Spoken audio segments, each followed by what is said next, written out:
Bonjour les citrouilles, j'espère que vous allez bien, que vous avez survécu à l'été, que vous avez pensé à bien vous hydrater et surtout que vous êtes prêts et prêtes à doucement vous plonger dans la nouvelle saison qui arrive en accueillant comme il se doit le Pumpkin Autumn Challenge 2023. Alors je vous le dis tout de suite puisque je sais que c'est une question qui va arriver, le challenge commence aujourd'hui dimanche 3 septembre et se terminera dimanche 3 décembre. Je suis absolument ravie de vous retrouver ici. Comme beaucoup d'entre vous, je trépignais d'impatience que cette nouvelle session débute enfin et je voulais vous remercier dès le début de la vidéo d'être toujours présente au rendez-vous.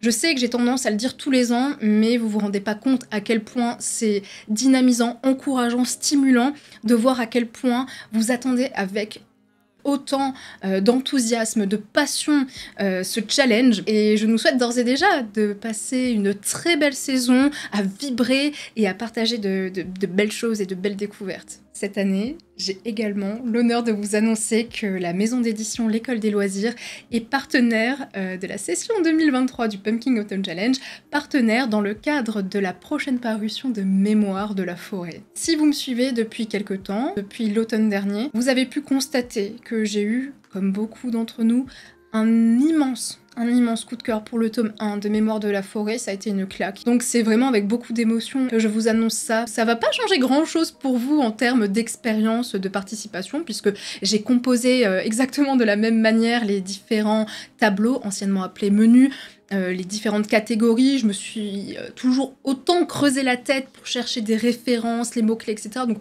ça va rien changer à votre expérience, encore une fois, à votre manière de composer, vos piles à lire, à regarder, à jouer, vos piles à mood, ni même votre manière de partager, en fin de compte, vos avis tout au long de la saison.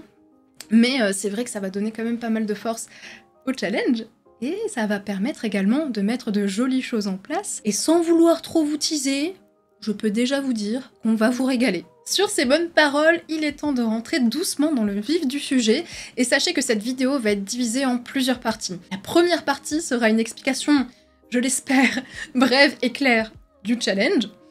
Évidemment, ce sera davantage à destination des nouvelles participantes, mais je demanderai aux anciennes d'être un tout petit peu attentive à une certaine partie que je vous mettrai dans le timecode concernant la validation du challenge. Alors, évidemment, le but est de tendre vers une simplification, une meilleure compréhension de comment valider le challenge. Donc vous me direz à la fin de la session ce que vous aurez préféré, surtout les anciennes qui ont beaucoup d'expérience et qui ont vu un petit peu comment ça se passait, vous me direz si vous préférez l'ancienne méthode ou la nouvelle, et puis on réajustera l'année prochaine. Dans une seconde partie, je vous présenterai évidemment la thématique de cette année, je vous expliquerai les différentes influences pour que vous ayez un petit peu plus de background et que vous puissiez davantage vous plonger dans l'ambiance de cette année. Et enfin, dans la dernière partie, celle qu'on attend impatiemment, je vous présenterai les différents tableaux de cette année ainsi que les catégories qui les accompagnent. Ce sera l'occasion de vous expliquer un petit peu les références derrière les intitulés, les mots-clés, pour débuter dès la fin de cette vidéo votre propre challenge. Voilà, c'est dit. Sachant qu'évidemment, alors ce soir, comme l'année dernière en fait, je vous propose un live sur Twitch où je vous présenterai ma pile à mood. C'est un terme qui est arrivé l'année dernière. La pile à mood, c'est une pile mixte où je vais à la fois sélectionner des livres, des films, des séries et des jeux. Vous vous en doutez, ici on adore les bouquins, donc il y aura beaucoup de livres.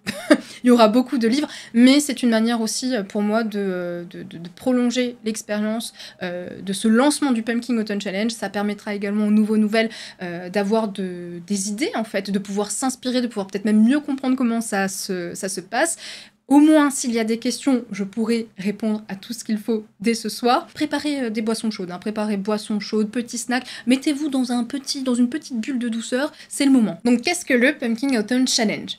C'est un événement qui vous invite à faire des découvertes culturelles au travers de livres, de films, de séries ou de jeux vidéo, jeux de plateau, tout en vous créant une bulle automnale réconfortante, chaleureuse et pleine de cannelle, si vous aimez ça. Le but, c'est de se créer des moments à soi, de se donner concrètement du temps pour aller explorer de nouveaux univers. Et pour ce faire, je façonne 3 à 4 grands tableaux, anciennement appelés menus, qui pour moi vont représenter différentes facettes de l'automne. Dans ces grands tableaux, aux couleurs, aux ambiances et même aux influences très différentes, je concocte plusieurs catégories, cette année il y en aura 14, que je vais ensuite dispatcher un petit peu partout dans les différents tableaux. Chacune des catégories est accompagnée de mots-clés. Ces mots-clés sont là pour vous aiguiller, vous orienter dans la sélection de vos livres, films, séries, jeux, pour que votre challenge, votre expérience soit complètement unique et à votre image. Et là, vous allez me dire,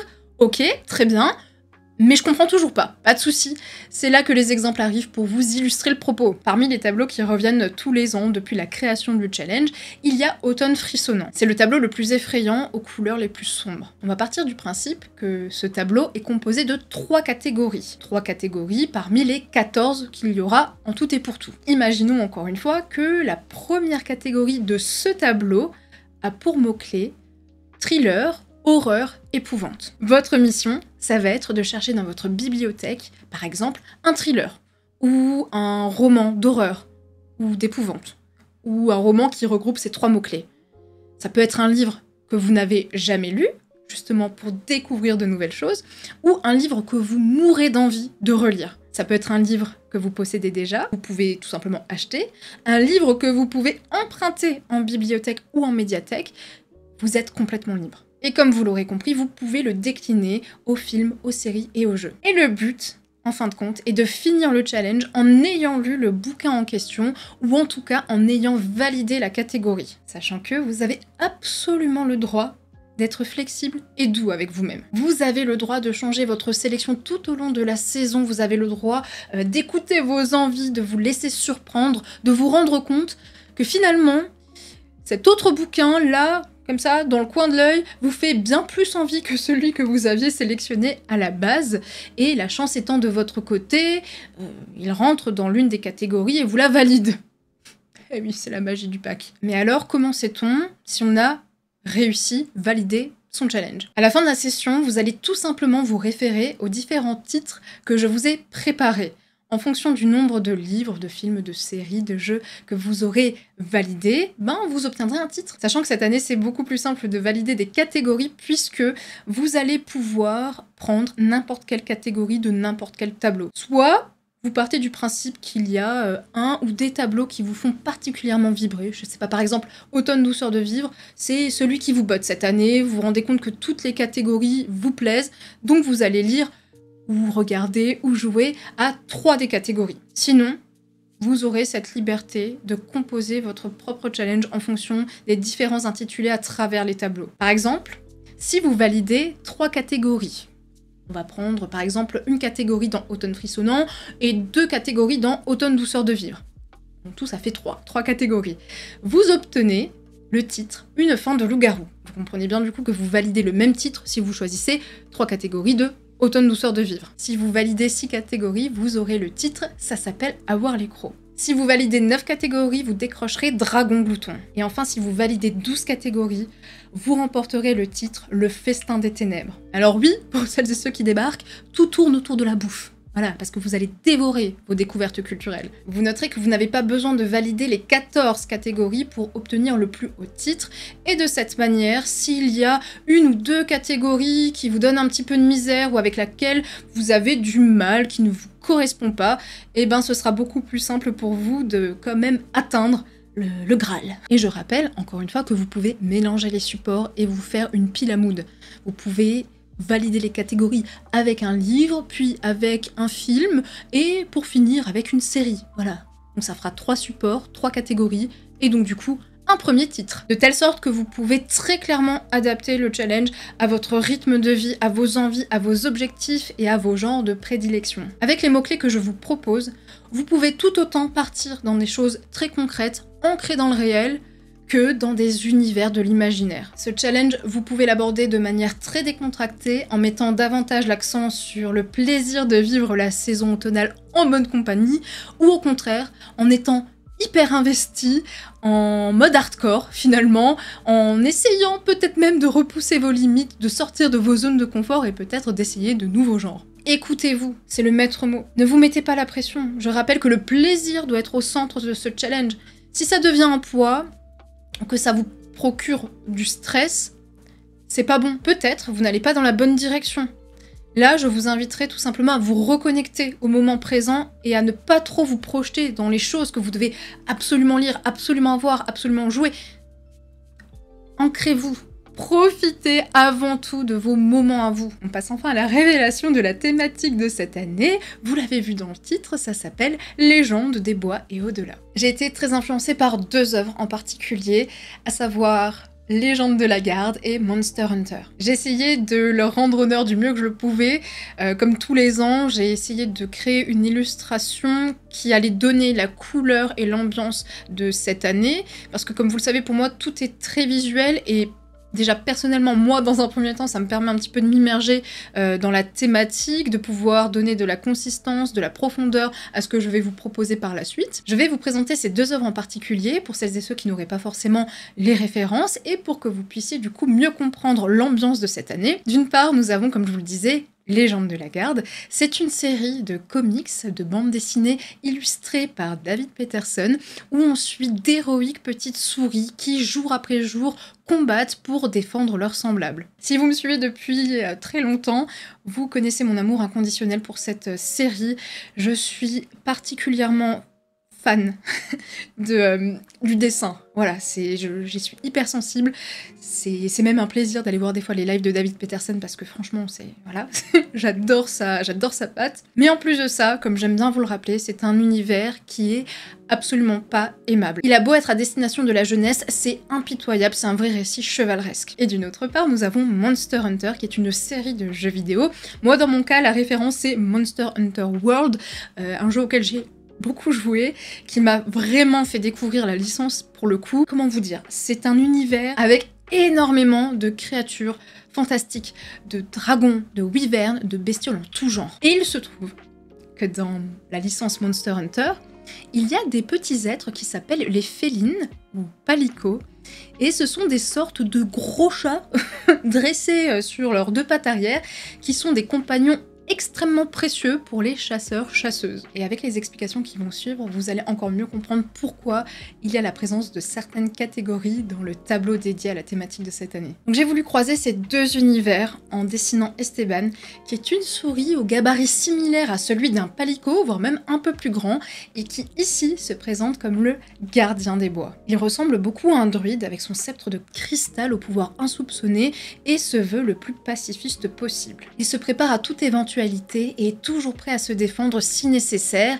et ce, grâce à sa corne de chasse aux mélodies hypnotisantes qui affaiblissent ses ennemis, lui permettant de les repousser plus facilement. J'espère que la description de cette image et d'Esteban vous met dans le mood de cette année et qu'il vous tarde de découvrir les catégories liées au tableau de cette thématique. Et afin d'anticiper la question, il y aura peut-être effectivement une impression de cette illustration, mais on en reparlera en temps et en heure, je le communiquerai sur mes différents réseaux si c'est le cas. Histoire de ne pas déroger à la règle, nous commençons avec Automne frissonnant. La première catégorie s'appelle « Viens flotter avec nous ». Au niveau des mots-clés, nous avons horreur, thriller, clown, épouvante, fantastique et rouge. Je pense que ça va sauter aux yeux de quand même pas mal de personnes.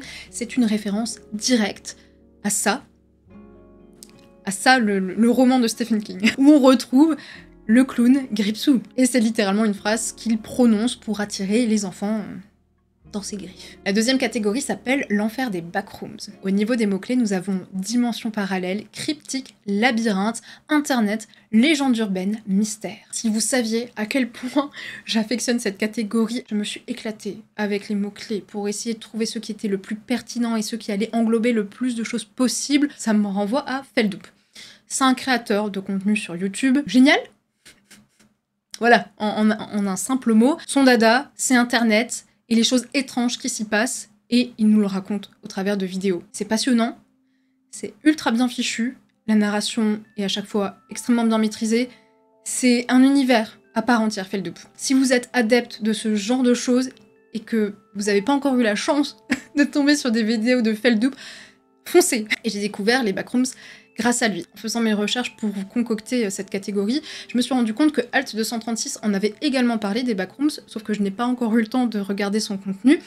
Cela dit, je vais m'efforcer de vous expliquer ce que sont les backrooms parce que j'imagine que tout le monde n'a pas forcément cette référence en particulier. Les backrooms est une creepypasta qui a vu le jour sur le site 4chan. Une creepypasta, c'est quoi? C'est une légende urbaine diffusée sur internet. Cette légende prétend que dans la réalité que nous connaissons, il est possible de no-clip, c'est-à-dire de traverser des murs, des textures, en tout cas sur les jeux vidéo c'est ça que ça signifie, et que, en ayant ce geste-là, qui peut arriver de manière complètement aléatoire et absolument pas contrôlée, nous puissions basculer dans une dimension alternative, parallèle, qui serait les backrooms. Et les backrooms serait un enchaînement, en tout cas sur les premiers niveaux, les premiers étages, un enchaînement de salles vides, répétitives et particulièrement effrayantes. Mais là où ça devient particulier, c'est que certains étages sont habités par des entités, des choses, des créatures relativement peu identifiées ou identifiables, plus ou moins d'ailleurs malveillantes, et que, si on sait tout ça, c'est uniquement grâce aux photos, aux documentations des personnes qui ont réussi à revenir. En plus de ça, les étages peuvent communiquer entre eux, mais encore faut-il pouvoir tomber sur ces zones de communication pour pouvoir aller d'un étage à un autre. Donc c'est un univers hyper dense, hyper passionnant. Ça peut paraître un petit peu obscur, la manière dont je vous l'ai présenté, mais le faire en quelques mots, c'est très délicat, mais au moins vous comprenez un petit peu le choix des mots-clés derrière cette référence. Et encore une fois, allez regarder les vidéos sur internet parlant des backrooms, ça vous donnera de la consistance à tout ça. Et enfin, la troisième et dernière catégorie de ce tableau s'appelle Perfectly Splendid. Au niveau des mots-clés, nous avons fantôme, famille, manoir, possession, gothique, drame. Ici, je fais référence à la série The Haunting of Bly Manor, qui est une série qui a été adaptée d'un livre qui s'appelle Le Tour d'écrou et que j'ai absolument adoré. C'est une histoire qui, certes, est un peu effrayante, mais qui m'avait beaucoup touchée et qui, encore une fois, avait été réalisée avec brio. Voilà, je suis extrêmement fan de la DA de la série The Haunting of, et je vous la conseille fort fort. Et Perfectly Splendid, c'est justement l'une des phrases que la petite fille répète très souvent. On passe au deuxième tableau, qui est également, lui, un grand classique, puisqu'il s'agit de Automne, douceur de vivre. La première catégorie s'appelle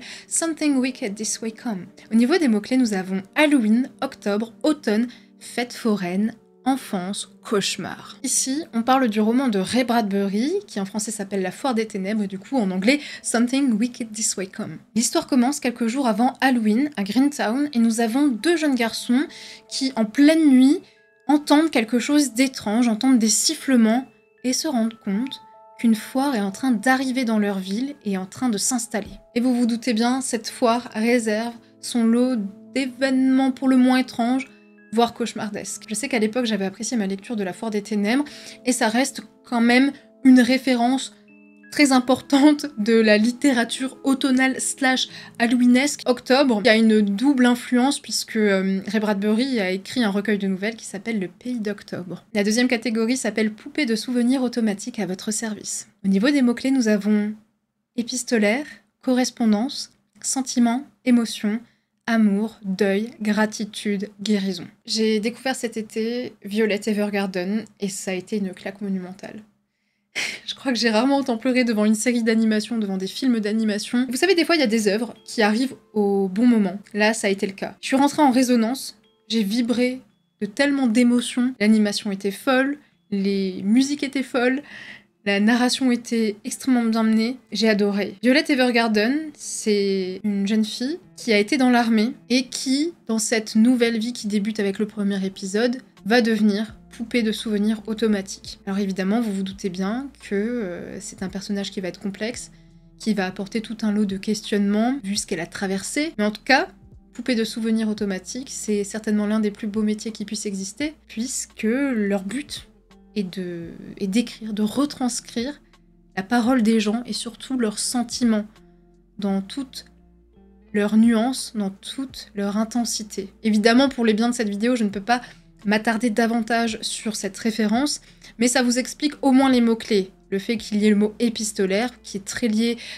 aux lettres, aux machines à écrire, parce que c'est vraiment un outil qu'elle utilise tout le temps, Violette, dans la série. Les correspondances que j'ai mis pour que vous puissiez sortir un peu du côté très papier, très à l'ancienne. Et comme d'habitude, je le rappelle, hein, c'est une petite parenthèse, vous pouvez choisir un mot-clé, 2 mots-clés, plusieurs mots-clés, tous les mots-clés d'un coup, enfin, ajuster en fonction des choses qui vous parlent et des livres vers lesquels vous voudriez vous diriger, livres, films, séries, jeux.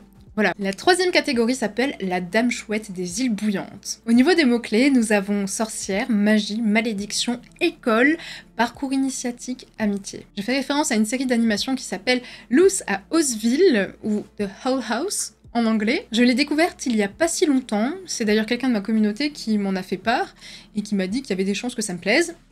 À la base, on suit Luce, qui est une jeune adolescente passionnante mais qui a un petit peu du mal à trouver sa place, et qui va tomber sur un portail qui va la propulser dans un monde magique. Et l'une des premières personnes qu'elle va rencontrer, c'est Eda, la sorcière la plus puissante des îles bouillantes, la Dame Chouette, mais également une petite créature qui se veut terrifiante puisque ce serait le roi des démons, mais à qui on a envie de faire énormément de gratouilles. Luce est passionnée de magie et elle rêve de devenir une sorcière.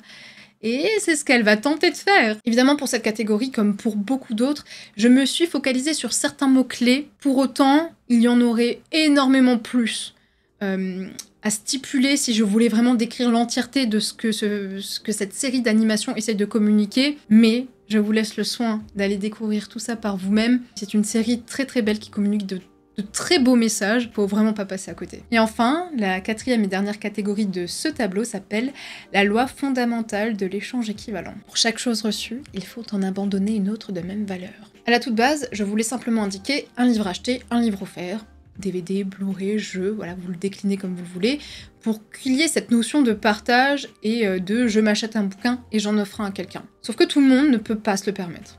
Donc, en restant sur cette notion vraiment d'échange, je me suis dit que cette catégorie allait appeler à partager une lecture, à partager un film, une série ou un jeu. Il s'agit de faire des lectures communes, de passer du temps avec des gens pour regarder des films, des séries, pour passer du temps à jouer avec eux en multijoueur. C'est pas forcément accessible à toutes et à tous, même si en vrai sur internet, dans la communauté littéraire, pas mal de personnes cherchent à effectuer des lectures communes. Des fois on est un petit peu timide, c'est pas évident d'aller vers les gens nécessairement. Donc il y a l'alternative des clubs de lecture. Et forcément, moi j'ai le club lecture du Terrier que je propose tous les mois, et en l'occurrence là pendant l'automne il y aura le mois de septembre, d'octobre et de novembre, où chaque mois je vous préparerai une thématique en accord avec le Pumpkin Autumn Challenge, et où il y aura un roman, une bande dessinée, un manga. Donc de quoi en avoir pour tous les goûts. Donc si ça vous intéresse, ben, vous pourrez toujours rejoindre le club de lecture si ça vous tente de valider cette catégorie. Mais encore une fois, je vous rappelle, hein, si vous voulez atteindre le plus haut titre, 12 catégories sur 14, c'est très bien, vous y arriverez. Donc même si cette catégorie n'est pas validée, ça se passera très bien. On passe au 3e tableau, le tableau de l'année, automne, des bois et au-delà. La première catégorie s'appelle Pomme alors. C'est le goût de la tarte aux amandes. Au niveau des mots-clés, nous avons animaux, mémoire, intergénérationnel, thé, gourmandise, altruisme, tendresse, aide, guide. Ici, je parle de Mémoire de la forêt, la série de romans de Michael Brun-Arnaud illustrée par Sanoé. Des fois, je me dis que les astres s'alignent, parce que cette catégorie existait bien avant que l'école des loisirs et Mémoire de la forêt s'unissent en quelque sorte au Pumpkin Autumn Challenge. Évidemment, dans les mots-clés, je parle d'animaux, mais entendez aussi anthropomorphisme. On parle aussi des héros, en quelque sorte, les héros du quotidien, ou des grands et fiers héros. Vous verrez au fur et à mesure des catégories de la manière dont je les ai articulées. Alors évidemment, Mémoire de la forêt, encore une fois, c'est beaucoup plus que les mots-clés que j'ai sélectionnés. Mais au bout d'un moment, c'est aussi le but du challenge. C'est essayer de proposer de la diversité et de dispatcher les mots-clés de telle sorte que un seul tableau puisse vous convenir et se compléter de catégorie en catégorie. Tout est aussi réfléchi de cette manière-là pour que vous puissiez choisir qu'un tableau et quand même être satisfaite. Ou au contraire, tout choisir et que tout s'emboîte malgré tout. Je vous invite à découvrir cette œuvre qui a fait battre très très fort mon cœur. Et sachez que finalement dans les 4 catégories de ce tableau, l'animalité, l'anthropomorphisme vont beaucoup se retrouver. Ils vont pas toujours être énoncés, mais encore une fois, Pensez toujours à aller chercher du côté des intitulés aussi. Vous pouvez vous appuyer uniquement sur les mots-clés, sur un mot-clé, plusieurs mots-clés, voilà. Mais des fois, c'est bien d'essayer de tout relier. Il y a des choses qui se parlent, qui se répondent. On passe à la deuxième catégorie qui s'appelle la légende de la hache noire. Au niveau des mots-clés, nous avons médiéval, chevaleresque, quête, épopée, illustré, fantasy. Et là, il s'agit de Légende de la Garde, tout bonnement, puisque la hache noire est l'un des tomes de la série, et c'est aussi tout particulièrement un personnage mythique, légendaire, sur lequel on va faire le focus dans l'un des tomes, comme je vous le disais. Je pense que les mots-clés sont ici suffisamment parlants du médiéval, du chevaleresque. Alors, vous pouvez même pousser le truc un petit peu plus loin en partant sur des littératures courtoises, si vous voulez rester dans le mix un petit peu de tous ces mots-clés-là, mais n'oubliez pas que vous pouvez isoler les mots-clés, encore une fois. La troisième catégorie s'appelle la mélodie infernale de la corne de chasse. Les mots-clés sont monstre, créature, wyvern, expédition, aventure. Pourquoi ce titre ?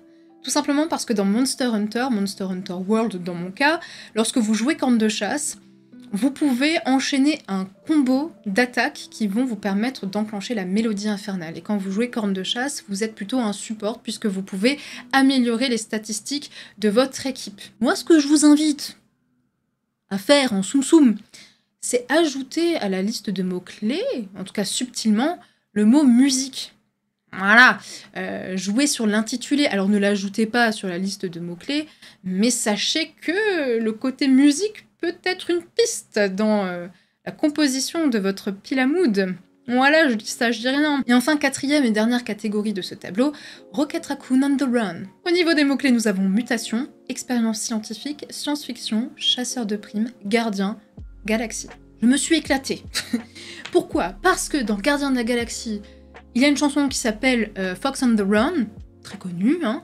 Donc je me suis dit que j'allais faire un jeu de mots avec Rocket Raccoon on the Run, donc en fuite, qui est complètement cohérent avec le personnage. Et pourquoi Rocket Raccoon dans cette sélection ? Tout simplement parce que c'est un raton laveur. Les bois, tac, tac, tac, tac, tac, tout est lié. Du coup, maintenant, je pense que vous comprenez mieux un petit peu pourquoi je vous ai expliqué mon illustration de cette année, parce qu'en fin de compte, elle vous donnait déjà des pistes sur les différents mots-clés que vous alliez retrouver dans les 4 différentes catégories. Du coup, j'espère que vous allez bien vous éclater.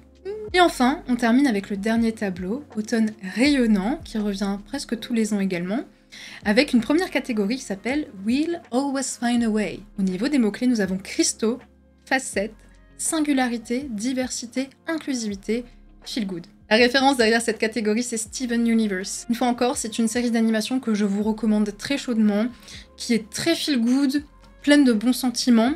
Et We'll Always Find a Way, c'est extrait du générique. Il faut savoir quand même, de manière générale, Steven Universe, il y a beaucoup de chansons, et c'est ce qui fait son charme. Dans Steven Universe, le monde est protégé des forces maléfiques par les gemmes de cristal, un groupe de guerrières intergalactiques. Les 4 gemmes incluent Garnet, Améthyste, Perle, Steven. Steven est un jeune garçon ayant hérité du gemme de sa mère, une gemme de cristal appelée Rose Quartz. Et en plus de ça, vous comprenez que ça dégage de très beaux messages d'acceptation d'autrui. Et foncez, j'ai pas besoin d'en dire davantage. La deuxième catégorie s'appelle l'esprit indomptable de Jo March. Au niveau des mots-clés, nous avons place de la femme, indépendance, ambition, rêve, sororité, théâtre, écrivaine. On parle ici des 4 filles du Dr March, qui est une série de bouquins à la base qui a beaucoup été reprise au cinéma. Et moi, en l'occurrence, je n'ai pas lu les bouquins, mais par contre, j'ai vu l'une des dernières adaptations dans laquelle joue Emma Watson, et j'ai adoré. Et franchement, le personnage de Jo March est un personnage incroyable, incroyablement féministe avant l'heure. Je ne sais pas si dans le bouquin c'est similaire à ce que j'ai pu voir dans le film, mais en tout cas voilà, sachez que les mots-clés sont liés à ce que moi j'ai vu. J'ai adoré ce personnage haut en couleur et profondément inspirant. Et là où il y a un petit twist, pourquoi il y a théâtre et écrivaine, le personnage de Jo est une grande passionnée de lecture et d'écriture. Et elle écrit en l'occurrence des pièces de théâtre pour ses sœurs. Donc je trouvais ça trop chouette de pouvoir amplifier les mots-clés de cette catégorie, et de cette manière-là en tout cas. Donc ce sera à vous de savoir de quel côté vous allez vous orienter. Est-ce que vous restez vraiment sur le côté très engagé, féministe, ou est-ce que vous voulez tout simplement partir sur une pièce de théâtre? Moi à la base, ce que je pensais pour cette catégorie, c'était proposer de lire une autrice, de regarder le film réalisé par une réalisatrice. Vous comprenez un petit peu la démarche. Vous pouvez peut-être jouer sur les mots-clés, les mélanger entre eux, peut-être essayer de lire une dramaturge. Vous voyez un petit peu l'idée? Encore une fois, vous n'êtes pas obligé de mélanger les mots-clés, mais moi je vous donne juste des petites pistes. On passe à la dernière catégorie de ce tableau, à la dernière catégorie de ce challenge. Il s'agit de Schulerune Maureen. Ça me tenait particulièrement à cœur de rendre hommage à Maureen du Bazar de la littérature, qui nous a quittés il y a à peine quelques mois, et qui était littéralement un pilier de la communauté littéraire, de la bookosphère. Je la suivais depuis assez longtemps. Je la suivais au moins, je pense, depuis mes débuts sur YouTube. Et pourtant, elle était là déjà depuis extrêmement longtemps. Elle était là bien avant beaucoup de monde de la communauté littéraire, et elle aurait été là bien après beaucoup d'entre nous, je pense. C'était une réelle passionnée de lecture, c'était une passionnée de l'Irlande, c'était une passionnée de fantasy, une passionnée du petit peuple, des légendes celtiques, et elle avait lu tellement de bouquins. Je sais que c'est l'une des premières choses que je me suis dites quand je l'ai découvert à l'époque. Elle avait lu tellement de livres, et du coup elle avait tellement de connaissances. C'était hyper impressionnant, et c'était quelqu'un qu'on écoutait. C'était quelqu'un dont j'écoutais les avis. Donc voilà, c'était important pour moi de parler d'elle, de lui rendre hommage, et d'essayer du mieux que je peux de le dire avec le sourire, avec beaucoup de jolis mots, de beaux mots, parce que, en fait, Maureen, c'était ça, c'était quelqu'un de solaire, de très lumineux, d'une douceur incroyable. Et c'est pour ça qu'elle est aussi dans Automne rayonnant. Et évidemment, je me permets de le préciser, je l'ai fait, je lui ai dédié une catégorie avec l'accord de son mari, Jason. Et pourquoi j'ai appelé cette catégorie Schulerune, Maureen? Tout simplement parce que Schulerune est une chanson irlandaise, à la base. Donc forcément, Maureen, Irlande. Et la traduction, c'est « Va mon amour ». Et pourquoi, encore une fois, ce chant en particulier? C'est tout simplement parce que Jason lui a adressé ces mots-là, et que je voulais pas prendre une place qui n'était pas la mienne, et au contraire, je me suis dit que c'était une belle manière de lui rendre hommage à elle, et surtout à l'amour que ses proches pouvaient lui porter, et en l'occurrence son mari. Et au niveau des mots-clés, évidemment, nous avons Irlande, petit peuple, mythe et légende celte, nature writing et vert. Vert parce que c'était sa couleur préférée, et nature writing parce que c'était une crapahuteuse. Donc ça me semblait assez logique. Elle a apporté beaucoup de belles choses à la communauté littéraire. J'ose même pas imaginer auprès de ses proches, évidemment, mais moi je parle du point de vue de la communauté littéraire. Elle a apporté plein de belles choses, donc souvenons-nous, avec le sourire, souvenons-nous des belles choses, et essayons de lui rendre hommage du mieux qu'on peut à travers les lectures qu'on va effectuer, à travers les choses qu'on va regarder, à travers les jeux auxquels on va jouer. Ça y est, la vidéo touche gentiment à sa fin. Je vous rappelle qu'on se retrouve dès ce soir sur Twitch pour que je vous partage ma wishlist / pile à mood de toutes mes envies culturelles pour le Pumpkin Autumn Challenge. Ça va être un chouette moyen de se créer ce début de bulle réconfortante, chaleureuse qui va nous accompagner durant 3 mois. N'hésitez pas à être présente, vous allez voir, ça va être très très chouette. Ça va être un joli moment de partage où on va pouvoir papoter. Je vous rappelle également qu'il y a pas mal de choses mises à votre disposition pour vous accompagner au mieux durant le challenge.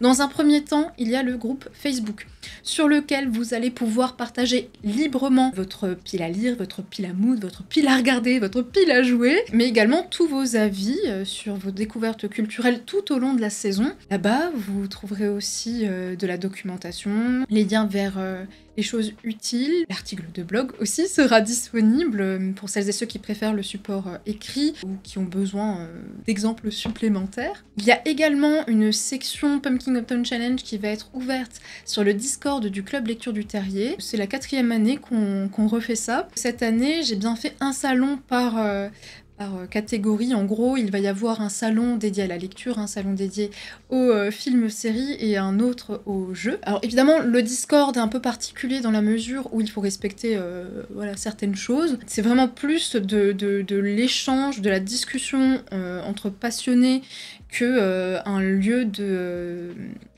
partage, de réseau, ce genre de choses qui va être plus axé sur Facebook là pour le coup. De toute manière, n'hésitez pas à nous rejoindre pour le club lecture du Terrier. Je vous rappelle que lundi, demain, à 19h30, on se retrouve sur Twitch pour que je vous présente la thématique de ce mois de septembre. Il y aura, comme tous les ans aussi, je le précise, mais de toute façon, si vous regardez la doc sur internet, vous le verrez, il y aura des documents participatifs comme tous les ans, où chacune pourra mettre ses idées lecture, films, séries, jeux à disposition en fonction des différentes catégories pour aider celles et ceux qui butent peut-être un petit peu. Je crois avoir fait le tour. Je vous remercie beaucoup d'avoir suivi cette vidéo. Soyez doux avec vous-même et avec les autres. Prenez soin de vous.